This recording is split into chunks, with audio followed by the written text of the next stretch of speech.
As Jerry Keller first sang in 1959, here comes summer, it's almost June, the sun is bright.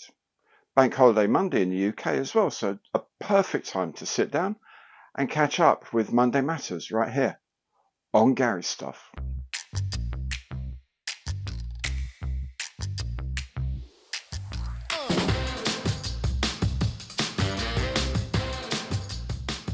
Hi, I'm Gary. Welcome to my channel. Welcome back. If you've been here before, today indeed is Monday Matters. As usual, I'll be having a look at some of the news of the week. I'll be having a look at what I've been up to on my bench and what my plans are for the rest of the week, and of course this week's kit of the week. All these bits come as chapters, so you can hop backwards and forwards as your heart desires.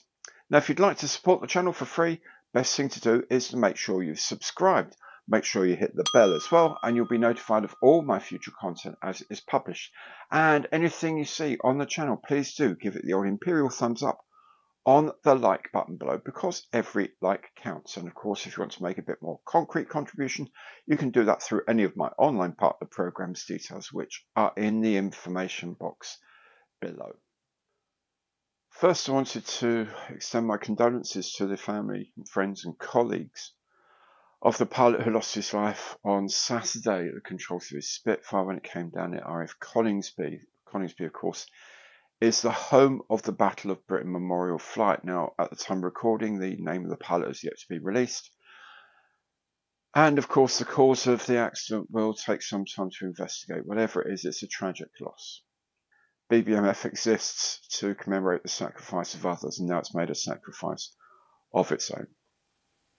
Rest in peace, brother.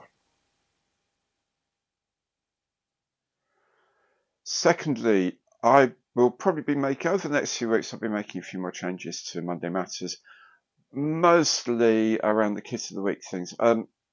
I've been using Kit of the Week to highlight what I'm going to be up to next week, and I've been taking on more and more complex builds, and that just eats so much into time that I can't guarantee I'm going to ever finish half of these things I'm put up as Kit of the Week, let alone start them. So it's more of a branding thing, really. I mean, Kit of the Week is going to be more about sharing new kits with you, or oddities I found in the stash, or things that are becoming repopular, things that have been relaunched, for example, rather than necessarily things I'm going to build. I will be building some of them. There are still going to be build videos on my channel, but not everything I put up on Kit of the Week is going to be built. It's just more like a sharing a kit and saying that this is what it is, be it, as I say, a brand new thing, a re-release, or just something odd that I've got up on my shelf. So that's how it's going to happen over in the future, really.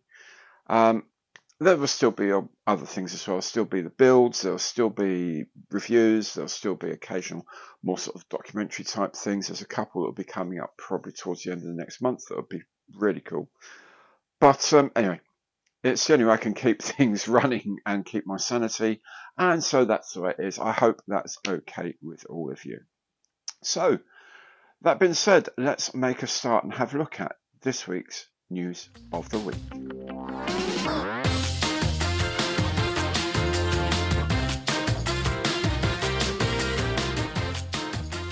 First up this week is this stunning Porsche 917K endurance racing car in 1/8 scale.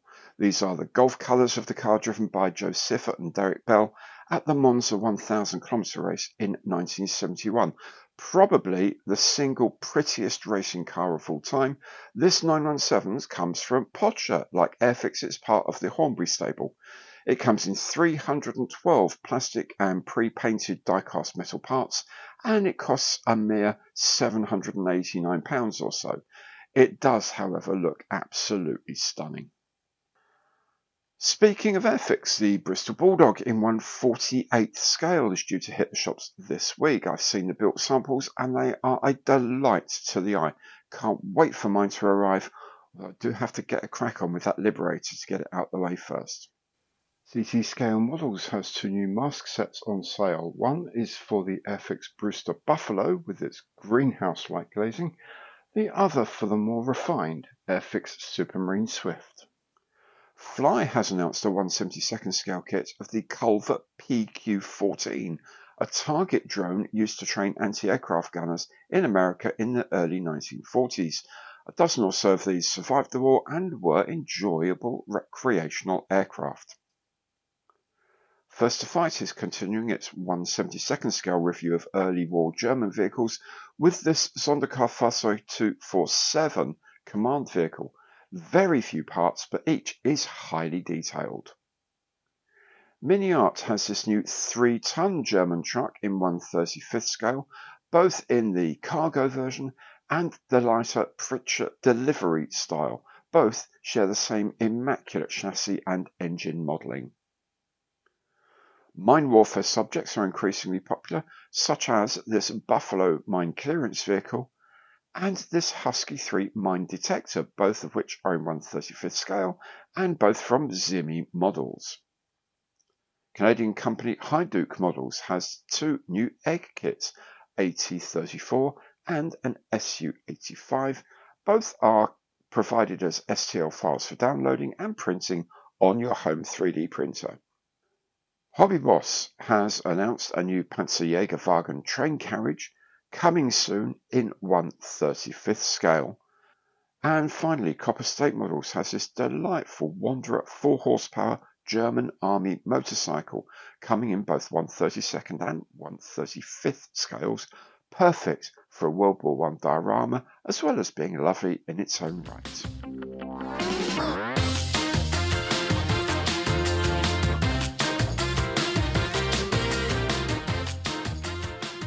On my bench this week, well, I've published a couple of box reviews. The first was on the new 2024 AIRFIX 1/72nd scale Mustang, which is a starter set.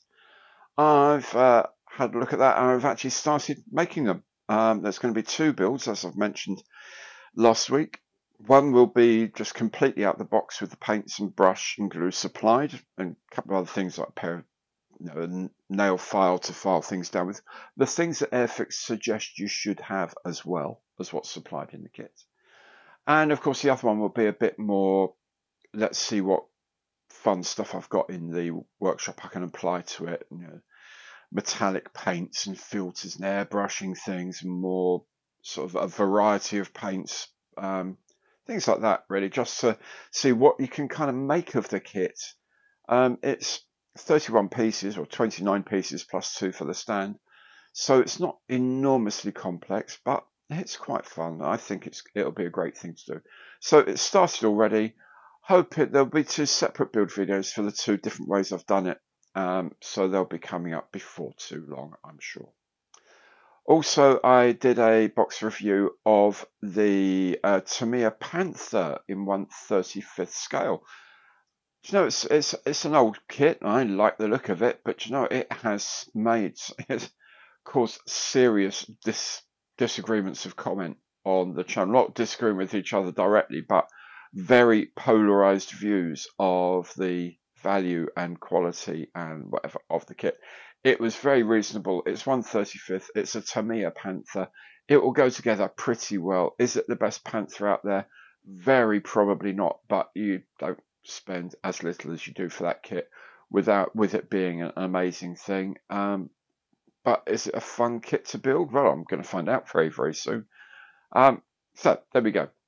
Maybe it's a good in to the world of 1/35th scale tank made building, even if it's not 100% accurate. If it's fun, that's all that matters, really. You can always build a hugely complex kit later that's much, much more accurate if you really want. We'll see how it goes anyway. The AIRFIX Liberator is now green and grey. The paint's going on quite nicely. There's another couple of kits that are in the paint shop as well. So there's more build videos going to be on the way before too long. But what I do need to do this week, of course, is a video of the week's